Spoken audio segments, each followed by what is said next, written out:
नमस्कार, आप देख रहे हैं एनएमएफ न्यूज। मेरा नाम है ऋतिक ठाकुर। मोदी कैबिनेट से अब 2 विकेट गिर चुके हैं। धर्मेंद्र प्रधान का इस्तीफा तो हो गया और ऐसे में अब 2 विकेट के गिर जाने से मोदी कैबिनेट पर कितना असर पड़ेगा वो समझेंगे आगे, क्योंकि अब ऐसे में तमाम राज्य ऐसे हैं जहां पर विधानसभा चुनाव हो रहे हैं। सीजेपी का प्रोटेस्ट हो रहा था। देश भर में तमाम जगहों पर अलग अलग तरीके से संघर्ष किया जा रहा था। विपक्षी दल लगातार सामने आ चुका था। मेरे साथ मेरे सहयोगी केशव हैं।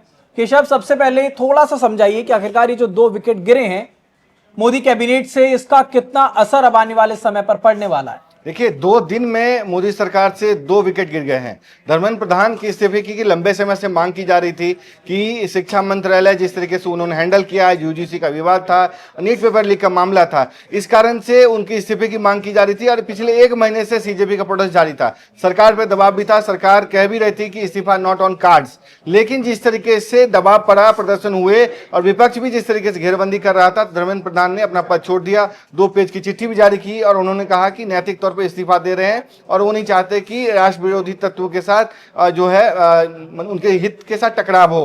तो जिस तरीके से मतलब छात्र उनके साथ शामिल हो और उनके हित के साथ मतलब खिलवाड़ हो, इस कारण उन्होंने इस्तीफा दे दिया। अब खबर यह सामने आ रही है कि राष्ट्रपति ने रवनीत सिंह बिट्टू का भी इस्तीफा स्वीकार कर लिया है। मोदी सरकार उनको गाजे बाजे के साथ पंजाब से लाई थी और एक तरीके से सरकार में शामिल किया था। उनको राज्य मंत्री का दर्जा दिया गया था।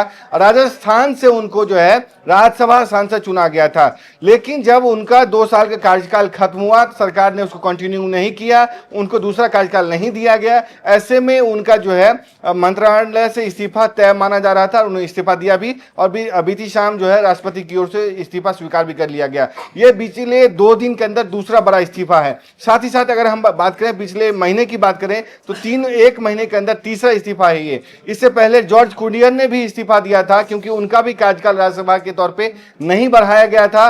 केरल से उनको लाया गया था और वो मध्य प्रदेश से राज्यसभा सांसद थे 65 साल के कुरियन, और उनको भी मंत्रालय से छुट्टी हो गई थी। तो कुल मिलाकर के अगर देखें तो पिछले 1 महीने के अंदर 3 बड़े इस्तीफे हुए हैं, क्योंकि 2 तो एक कार्यकाल नहीं बढ़ने के कारण उनको इस्तीफा देना पड़ा था, एक शिक्षा मंत्रालय से जो है सीजेपी के प्रोटेस्ट के बीच में उनको इस्तीफा देना पड़ा है।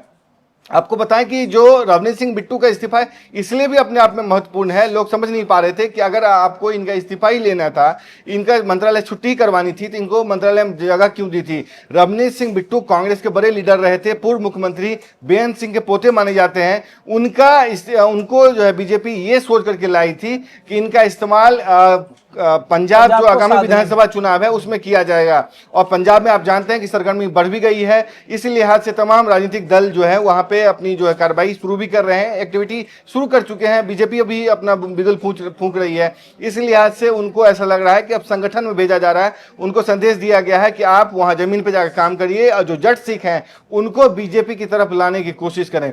ऋतिक, ये भी ध्यान देना होगा कि पंजाब में 2 बिरादरी जो सबसे ज्यादा राजनीतिक तौर पर महत्वपूर्ण है, एक दलित सिख है, दूसरे जट सिख हैं। जट सिख की संख्या कम है लेकिन प्रोमिनेंट है राजनीतिक पार्टियों में, उन्हीं के वही सत्ता में ज्यादातर रहते हैं, मुख्यमंत्री बनते रहे।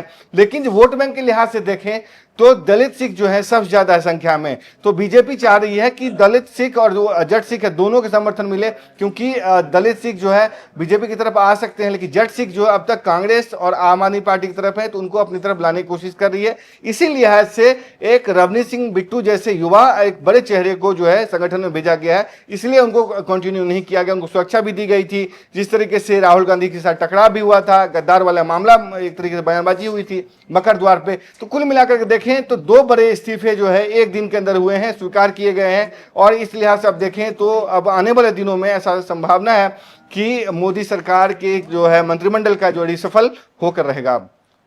ठीक है, क्योंकि इस बीच लगातार ये अटकलें चल भी रही थी, क्योंकि जैसा कि अभी आपने बताया भी कि पंजाब में चुनाव नजदीक है, तो ऐसे में बीजेपी को अपने आप को वहां पर मजबूत करना बहुत जरूरी हो जाता है। क्योंकि रवनीत सिंह बिट्टू की हम बात कर रहे हैं, 2009, 2019, हमने देखा 2014, इन तमाम समय पर कांग्रेस के साथ रहकर उन्होंने अच्छी खासी जो जीत है वो दर्ज की। उसके बाद 2024 तो थोड़ा सा पहले वो भाजपा में आते हैं। लेकिन अब ये देखना होगा कि किस तरीके से अब रवनीत सिंह बिट्टू को जिम्मेदारी दी जाती है, पंजाब को किस तरीके से बीजेपी के लिए रवनीत सिंह बिट्टू मजबूत बनाते हैं, उन सारी चीजों पर हमारी नजर रहेगी। लेकिन फिलहाल खबर यही है कि मोदी कैबिनेट के ये 2 विकेट जो है फिलहाल गिर चुके हैं। अब ऐसे में कई सारे सवाल निकल कर आ रहे थे कि आखिरकार रवनीत सिंह बिट्टू का इस्तीफा क्यों हुआ है। तो सारी चीजें मुझे लगता है शायद आप लोगों को भी क्लियर हुई। और इस खबर पर आपकी क्या राय है हमें कमेंट बॉक्स में जरूर बताइएगा।